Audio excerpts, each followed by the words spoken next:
Welcome back to mega analysis. మనతో పాటుగా బండారు రామ్మోహన్ రావు గారు అందుబాటులో ఉన్నారు. రామ్మోహన్ రావు గారు నమస్తే అండి.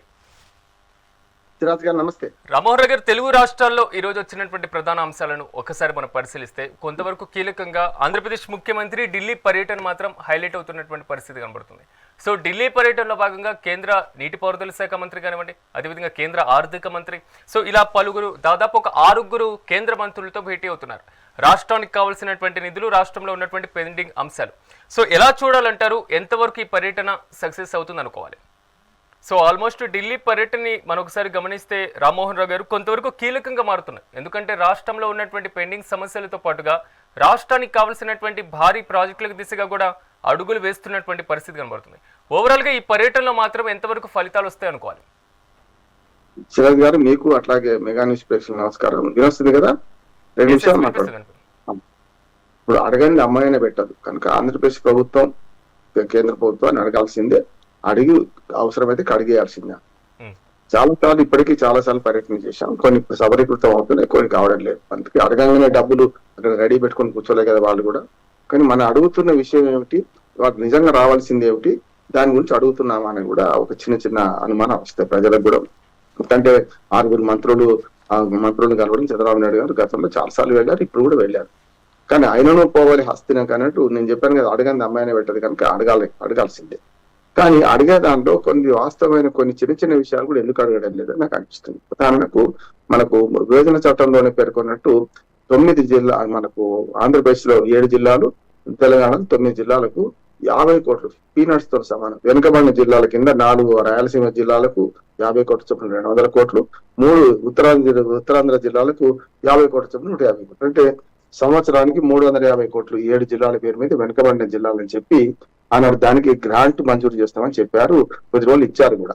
కానీ ఇప్పుడు 3 ఏళ్ల నుంచి ఆ గ్రాంట్ మంజూరు కాలేదు, ఆ గ్రాంట్ రాలేదు. వెనుకబడిన జిల్లాల కింద వచ్చే పీనట్స్ లాంటి మన గ్రాంటే రాకపోతే మీరు 5,000 కోట్లు 4,000 కోట్లు అడుగు తీస్తారా వీళ్ళు? రాయలసీమకు ఉద్యానవన కేంద్రంగా చేయండి అని చెప్పి 4,100 కోట్లు అడిగారు.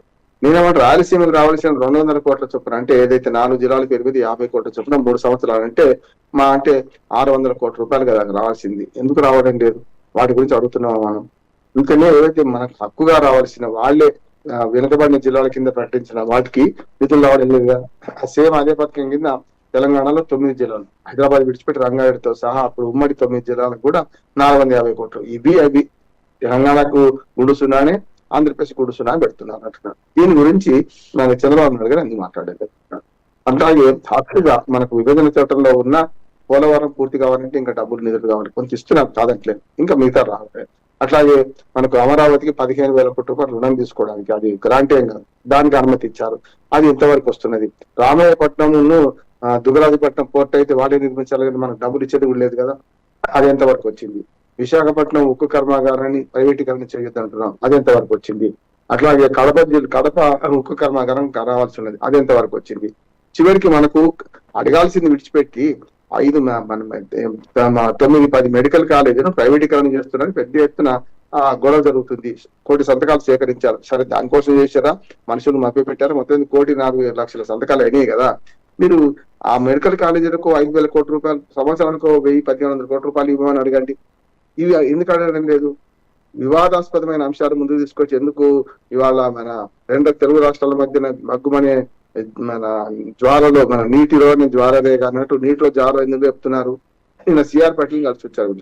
సిఆర్ పాటిల్ కలిసిన సందర్భంలో 200 టీఎంసీలు మాకు ఒట్టిగానే కిందికి పోయే నీళ్లు మేము వాడుకొనిస్తలేరు అని పెద్ద ఎత్తున రామానాయుడు గారు ఆక్రోశం వెలిపించారు. నేనేమంటున్నానంటే 2 తెలుగు రాష్ట్రాలలో ఇప్పుడు నీటి వివాదాలు ఏమో న్యాయపిస్తాం పూర్తిగా, అంటే పరిష్కరించడానికి, శాశ్వతంగా పరిష్కరించడానికి అవసరం ఏర్పాటు చేయండి అంటున్నాను నేను. అది కదా చేయాల్సింది. కేంద్ర ప్రభుత్వం సఖ్యతగా ఉన్నప్పుడు మనం చేయాల్సిన పని ఏంటంటే 2 తెలుగు రాష్ట్రాల మధ్యన మళ్ళీ సెంటిమెంట్ భగ్గుమనకుండా బనకచర్ల ఆ ప్రాజెక్టు పక్కన పెట్టాం. ఇప్పుడు నల్లమల సాగరాన్ని ముచ్చట పెట్టుకుంటూ అదే బొల్లాపల్లిలో ఆ నిర్మాణం చేస్తామంటే మరి అమాయకులు కాదు కదా. ఇటైనా అటైనా కూడా రాయలసీమ ప్రజలే వ్యతిరేకిస్తున్నారు. మీరు 80,000 కోట్ల రూపాయలు పెట్టి మీరు అది ఏం చేస్తున్నారని దాని మీద. అందుకని ఇప్పుడు ఢిల్లీకి వెళ్ళిన సందర్భంలో ఈ 2 రాష్ట్రాల మధ్య ఉన్న సిఆర్ పాటిల్ కలిశారు కనుక రామానాయుడు గారు చాలా అమాయకంగా ఏముంది 200 టీఎంసీలు అండి, 3,000 టీఎంసీలు పోతున్నాయి అంటున్నాడు. నిజమే కదా, 200 టీఎంసీలు తీసుకోవడానికి ఎవరికి అభ్యంతరం ఉండదు. కానీ ఏదైతే రూలే కదా. అందుకని ఏమంటున్నానంటే తెలంగాణ ప్రాజెక్టులన్నీ ఆమోదించుకుంటూ ఆంధ్రప్రదేశ్ ప్రాజెక్టు కట్టబోయేట్టు కూడా ఆమోదించుకొని ఒకేసారి శాశ్వత పరిష్కారం చేసుకుంటే నీళ్లు ఉన్నాయి కదా, నీళ్లు ఏం దగ్గర కొట్లాడే కృష్ణానదిలో మనకు, గోదావరిలో నీళ్లు ఉన్నాయి కదా, కృష్ణానదిలో నీళ్లు లేవు. అల్మట్టి నారాయణపేట వాడిని కూడా పెంచుకుంటే మనం వద్దంటున్నాం కరెక్టే, కానీ ఇక్కడైతే నీళ్లు కింది పోతున్నాయి కదా, మనకు స్పష్టంగా కనబడుతున్నాయి కదా. 3000 టీఎంసీలు కాకపోయినా 2000 టీఎంసీలు పోతున్నాయి కదా. ఈ 2000 టీఎంసీలు ఎందుకు మనం వాడుకోవద్దు తెలుగు రాష్ట్రాలు? అట్లాగే మిగతా వాళ్ళ సైబేరియన్ రైట్స్ ఉంటాయి కదా, పైకి పోతే ఛత్తీస్గఢ్ ఉంది, ఒరిస్సా ఉన్నది, మహారాష్ట్ర ఉన్నది, వాళ్ళందరూ విడిచిపెడితేనే కిందికి వచ్చేటి నీళ్లు. అందరి ఆమోదం పొంది అందరి ప్రాజెక్టులకు పూర్తి అనుమతులు ఎవరు ఆబ్జెక్షన్ లేకుండా చేసిన తర్వాత 1500 టీఎంసీలు పోతాయా, 1000 టీఎంసీలు పోతాయా, 500 టీఎంసీలు పోతాయా, దాన్ని బట్టి మనం ప్రాజెక్టులు కట్టుకుందాం అంటున్నాడు. ఇంకోటి మిగులు జలాలు వరద జలాలు ఇప్పటికి తేల్చలే మన బచావతి ట్రిబ్యునల్. కనుక బచావతి ట్రిబ్యునల్ పనిచేయమని చెప్పండి, తీర్చండి. చంద్రబాబు నాయుడు గారు చాలా విఘ్నుడు, చాలా డిప్లొమాటు, మంచి పని మంత్రుడు కూడా. ఎందుకంటే 2 తెలుగు రాష్ట్రాలు కావాల్సిన వాడు, 2 సార్లు ఉమ్మడి ఆంధ్రప్రదేశ్ ముఖ్యమంత్రిగా పనిచేసిన వాడు. అంటే 2 కళ్ళు నావే అనుకోని, 2 కళ్ళ సిద్ధాంతం అంటే 2 కళ్ళు నావే అనుకొని చేస్తే బ్రహ్మాండంగా సక్సెస్ అవుతుంది. ఇటుపక్క మోహరించినట్టు తెలంగాణ ప్రభుత్వం ఓ రకంగా అవాస్తవాలు చెప్తుంటే, అటుపక్క వాస్తవాలు అవాస్తవాలు చెప్పుకుంటే వాళ్ళు ఇద్దరు కూడా చేస్తున్నారు ఏంటంటే 2 తెలుగు రాష్ట్రాల ప్రజల మధ్యన మరోసారి విద్వేషం సృష్టించే ప్రయత్నం చేస్తున్నారు. నీటి పంపిణీ వ్యవస్థను పూర్తిగా మన గోదావరి జలాల పంపిణీ పూర్తి చేసుకోవాలి. ఇరు రాష్ట్రాలు అభివృద్ధి చెందాలి, ప్రజలు బాగుండాలి, అందరూ బాగుంటారు, అందులో మనం ఉండాలని కోరుకోవాలి. కానీ నా కన్ను ఒకటి పోతే వాడి 2 కళ్ళు పోదాం అనుకుంటే తప్పదు అంటున్నాడు. అందుకనే కేంద్ర ప్రభుత్వాన్ని సంప్రదించేటప్పుడు ఖచ్చితంగా నేను చెప్పిన చిన్నవి పీనట్స్ లాంటివి కావచ్చు, వెనుకబడిన జిల్లాలో 50 కోట్ల రూపాయల సంగతి ఆలోచన చేయండి, ఒక పెద్దది ఆలోచన. ఈ మధ్యన మీరు ఎన్ని చేసినా కూడా వేస్టే, అవన్నీ కూడా రావు పోవు. ఉద్యానవన అభివృద్ధికి 4100 కోట్ల రూపాయలు కేంద్ర ప్రభుత్వం ఇస్తా అనుకుంటున్నారు. 400 కోట్లు ఇవ్వండి, 4100 కోట్లు ఇస్తుందా? అందుకని గొంతెమ్మ కోరిక వద్దు, కూట్లో రాయి మొదలు తీయండి, ఏట్లో రాయి తర్వాత తీస్తుంటాను. అమరావతికి సంబంధించి చట్టబద్ధత ఈ అంశాలు కూడా పెండింగ్లో ఉన్నటువంటి పరిస్థితి కనబడుతుంది. కాబట్టి ఈ పార్లమెంట్ సమావేశాల్లో అలాంటి సాధ్యమేనా? అంటే నిన్న వీటికి సంబంధించి ప్రస్తావన వచ్చిందంటారు. ఏ చట్టబద్ధత అంటారు? అమరావతి రాజధానికి సంబంధించి చట్టబద్ధత కల్పించాలి. చాలా మంచిది. ఎందుకంటే ఇప్పుడు పిచ్చి తుక్కులాగా గతంలో మనం చూసాం కదా, ఔరంగజేబు ఇక్కడి నుంచి అక్కడి నుంచి ఇప్పటికి మార్చారు సార్, తుగ్గులకు మార్చారు కదా చాలాసార్లు. ఢిల్లీ నుంచి ఔరంగాబాద్ ఢిల్లీకి మార్చారు కదా చాలా సార్లు. రాజధాని చూసాం కదా మనం, దౌలతాబాద్ మార్చారు కదా. అందుకని ఏమంటుందంటే పిచ్చి తుగ్గులుగా వ్యవహరించే పాలకులు మళ్ళీ వస్తే మనకు ప్రజల తీర్పు చాలా గమ్మత్తుగా ఉంటది. కానీ గతంలో తప్పు జరిగింది కదా, అది జరగకుండా ఉండాలంటే నోటిఫై చేస్తే నష్టమైంది అంటున్నాడు. కేంద్ర ప్రభుత్వం కూడా మీరు అన్న చాలా మంచి కీలకమైన అంశం సిరాజ్ గారు. ఏమంటే అంటే గతంలో శంకుస్థాపన చేసింది మోడీ గారి, ఆయనే 12 ఏళ్ళ నుంచి ఆయనే ఉన్నారు అధికారంలో. నీళ్లు మట్టిని ఇచ్చిస్తే సరే అదే మహాప్రసాదం అనుకున్నా, అయిపోయింది. 1 రూపాయి కూడా ఇవ్వకుండా మొదట్లో. ఆనాడు జగన్మోహన్ రెడ్డి గారిని 3 రాజధానుల ప్రసక్తి తీసుకొచ్చినప్పుడు కోర్టులో వీళ్ళు అఫిడవిట్ ఏమేశారు, రాష్ట్ర ప్రభుత్వాలు ఇష్టం, మాకు సంబంధం లేదు, రాష్ట్ర రాజధాని ఏదైనా ఉండొచ్చు అన్నారు. అంటే దొల్లతనం కదా కేంద్ర ప్రభుత్వం. మళ్ళీ రేపు జగన్మోహన్ రెడ్డి లాంటి వాళ్ళే మళ్ళీ వచ్చి ఆయన కాకపోతే ఇంకోరు ఎవరైనా అటువంటి వాడు వచ్చి మళ్ళీ 3 రాజధానులు అన్నారు అనుకోండి, అప్పుడు ఏం చేస్తారు వీళ్ళు? అందుకనే చట్టబద్ధత కల్పించుకుంటూ నోటిఫికేషన్ ఇష్యూ చేయాలి. ఇప్పటికీ నడుస్తుంది ఇక్కడనే, హైకోర్టు ఇక్కడే ఉంటుంది, అన్ని ఇక్కడికి ఉంటాయి. బీజేపీ ద్వంద్వ విధానం చేస్తుంది కదా, కర్నూలులో హైకోర్టు ఉంటది అని వీళ్ళు జగన్మోహన్ రెడ్డి 3 రాజధానులు అంటే కర్నూలులో హైకోర్టు ఉంటది, మన అమరావతిలో మన అసెంబ్లీను చట్టసభ సెక్రటేరియట్ ఉంటుందని చెప్పారు కదా, వీళ్ళు అన్నారు కదా. అంటే వీళ్ళు 2 అన్నారు, వాళ్ళు 3 అన్నారు, అంతే తేడా కదా. 2, 3 కాదు, అంతా ఒకే దగ్గర అని చేయొచ్చు. కాకపోతే హైకోర్టు విషయంలో నేను బీజేపీని సమర్థిస్తున్నాను. ఎందుకంటే గతంలో ఉమ్మడి హైకోర్టు ఉన్నప్పుడు, హైదరాబాద్ ఉన్నప్పుడే గుంటూరు బెంచ్ కోసం మేము కొట్లాడిన వాళ్ళం. కర్నూలులో ఒక బెంచ్ ఉండాలి, గుంటూరులో ఒక బెంచ్ ఉండాలి, అట్లాగే మన ఉత్తరాంధ్రలో ఒకటి ఉండాలని అన్నవాళ్ళం. గుంటూరు బెంచ్ కోసం అయితే నిరాదీక్షలు అని చేసిన వాళ్ళం కదా. నేనేమంటానంటే మరి గుంటూరు మన అమరావతిలో ఇప్పుడు మనకు కోర్టు ఉన్నప్పుడు మనకు కర్నూలులో ఒకటి, ఉత్తరాంధ్రలో విశాఖపట్నంలో కోర్టు బెంచ్ పెట్టండి. హైకోర్టు బెంచీలు పెట్టడానికి ఏం అభ్యంతరం ఉంటుంది? సుప్రీంకోర్టు బెంచే ఇప్పుడు హైదరాబాద్ పెడతామని ఆలోచన అవుతుంది. మన హైదరాబాద్ ను 2వ రాజధానిగా చేస్తామని ఆలోచన ఉంది. కనుక వికేంద్రీకరణ సిద్ధాంతం తప్పంటే, కానీ 3 దిక్కుల 3 పెట్టడం తప్పంటున్నాడు. అందుకనే వాళ్ళు రాజధాని అమరావతి అని డిక్లేర్ చేసుకుంటూ ఒక నోటిఫికేషన్ ఇవ్వాల్సిన అవసరం ఉంటుంది. మళ్ళీ మార్చకుండా శాశ్వత భవనాలు వీలైన తొందరగా చేయాలి. అందుకని నేను ఏమంటున్నాను, ఇంతకుముందు నిధుల గురించి మాట్లాడినప్పుడు అమరావతి గురించి ఎందుకు ప్రస్తావించాను సిరాజ్ గారు? అమరావతి రాజధానిగా ఉండాలంటే ఈ తాత్కాలిక గుడారాలతో లాభం లేదు, చాలా వరకు పూర్తి స్థాయిలో చేసుకుందాం. గతంలో మనం 3 సార్లు మోసపోయినాం కదా. ఉమ్మడి మద్రాసు రాష్ట్రం నుంచి విడిపోయినప్పుడు కర్నూలులో గుడారాలు వేసుకొని ఏ క్యాంపు బి క్యాంపు మనకి కనపడుతుంటాయి. ఇప్పటికి కూడా నేను చాలా సార్లు ఆ మీటింగ్లు పోతుంటాను, అక్కడికి కనపడుతుంటాయి కదా. ఆనాడు గుడారాల్లో రాజధాని ఉన్నది కదా. మూడాల ముచ్చట అయిపోయింది, ఆంధ్రప్రదేశ్ లో కలిసినాం. ఆంధ్రప్రదేశ్ కలిసి హైదరాబాద్ రాజధాని అనుకున్నాం, అది పోయింది.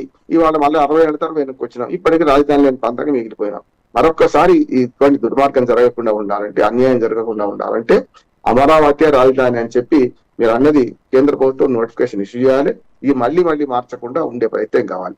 కానీ రెండోది ఏంటంటే హైకోర్టు మాత్రం బెంచీలు, నేను చెప్పిన 2 బెంచీలు పెట్టమని అంటున్నాను. కర్నూలు ఒకటి, అటు పక్కన ఉత్తరాంధ్రలో విశాఖపట్నమా లేకుంటే విజయనగరం పెడతారా? ఎందుకంటే మూడు జిల్లాలకు కావాలంటే అటు పక్కన పెడతారా? చూసి పెడితే బాగుంటుంది.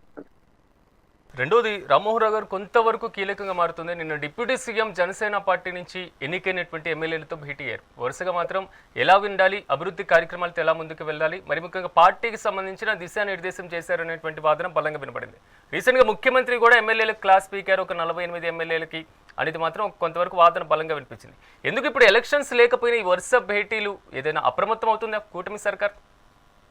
ఏం లేదు సిరాజ్, మనకి ఏముందంటే ఇప్పుడు అధికారం ఎక్కువ వస్తే కూడా కష్టమే అంటున్నాడు. కొటాబడి ముందు అంటున్నప్పుడు ఈ సమస్య రాకపోయేది కదా. 164 ఇప్పుడు ఇది బల్పు కాదు, వాపులాగా మారింది కదా.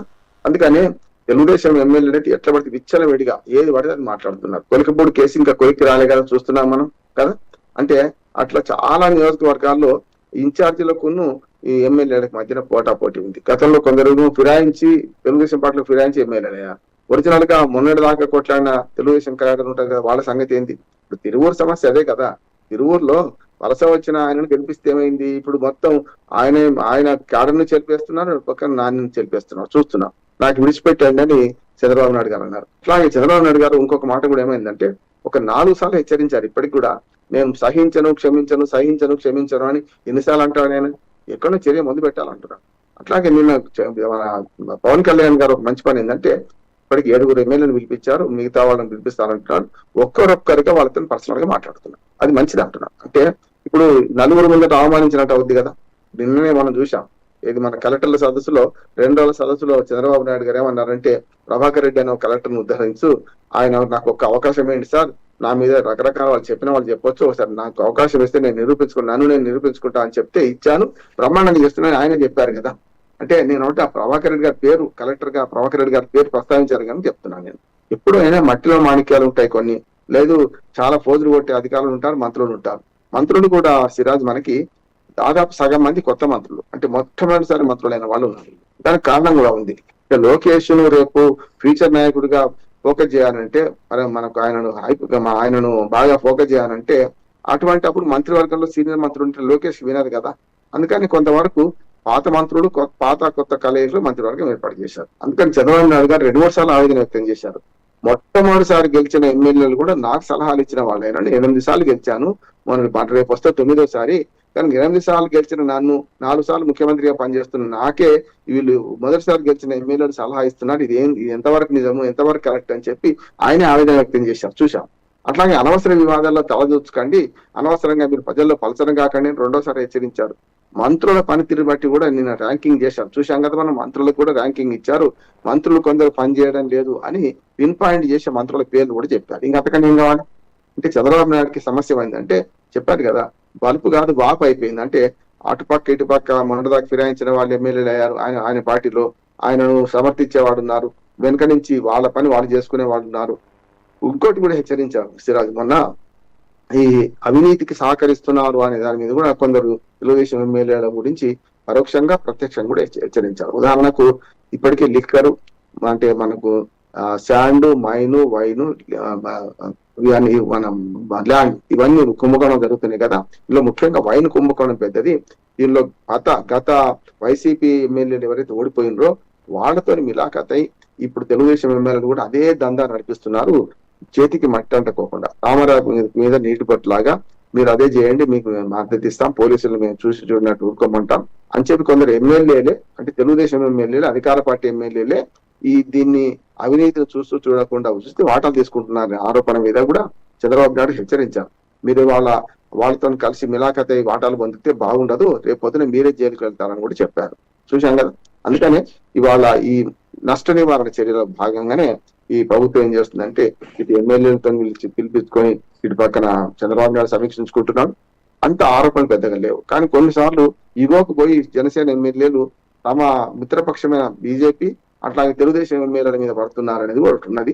అంటే తాము గెలిచిన చోట వాళ్ళ పెత్తనం ఎక్కువ ఉంది అనేది అనిపిస్తుంది. ఇప్పుడు వర్మ పీఠాపురంలో చూస్తున్నాం కదా, మాజీ ఎమ్మెల్యే వర్మకును మరి మన జనసేన వర్గాలకు మధ్యన పోటీ చూస్తున్నాం మనం. అట్లాగే దాని కొంతవరకు చంద్రబాబు నాయుడు గారు పిలిపించి మరి కొంచెం సబ్సైడ్ చేశారు. కానీ ఇప్పటికి కూడా రాష్ట్ర వ్యాప్తంగా తెలుగుదేశము, జనసేన, బీజేపీ ఈ అతుకునే సిద్ధాంతం ఏదైతుందో అతుకుపెట్టిన ఫెవికాలు అప్పుడప్పుడు ఊడిపోతుంది అనిపిస్తుంటది.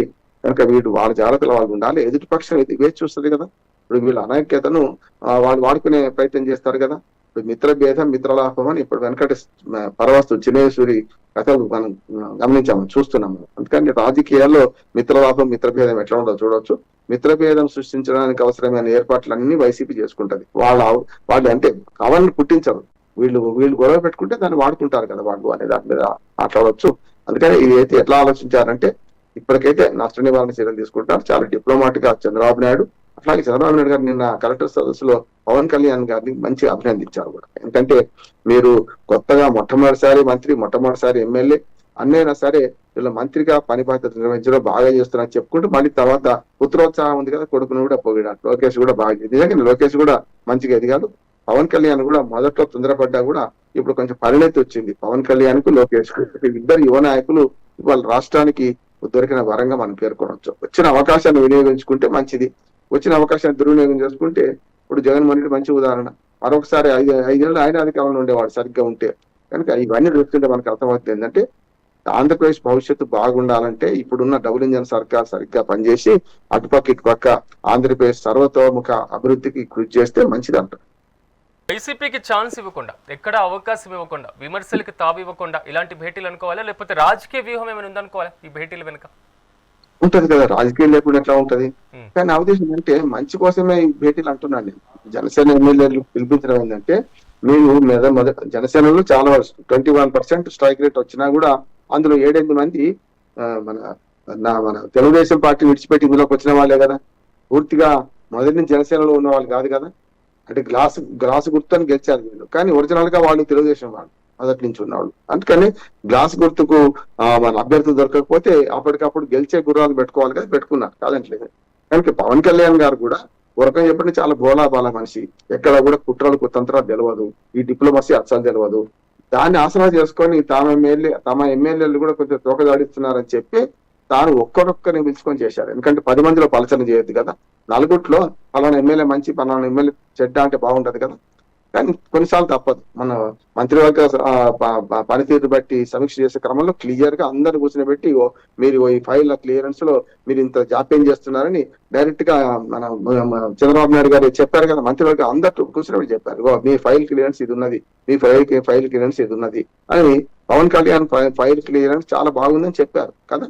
అది నాదెల్ల భాస్కర్ మనోహర్ గాని ఫైల్ క్లియరెన్స్ బాగున్నదని చెప్పారు. అదే జనసేనలో ఉన్న ఇంకొకరు 2-3 చూసుకుంటే బాగాలేదని కూడా చెప్పారు. అందుకని ఆ ఉద్దేశం ఏంటంటే ఎప్పటికప్పుడు సమీక్ష చేసుకోవాల్సిందే. మనం ఎక్కడ ఉన్నాం, ఎక్కడికి వెళ్ళాలి, ఎంతవరకు ప్రయాణించాం అనేది చేసుకోవాల్సిందే. ఆ విషయాల్లో మాత్రం చంద్రబాబు నాయుడు చాలా కఠినంగా ఉంటారు. అది అందరి విషయాల్లో ఉంటారు, తన విషయాల్లో కాకుండా.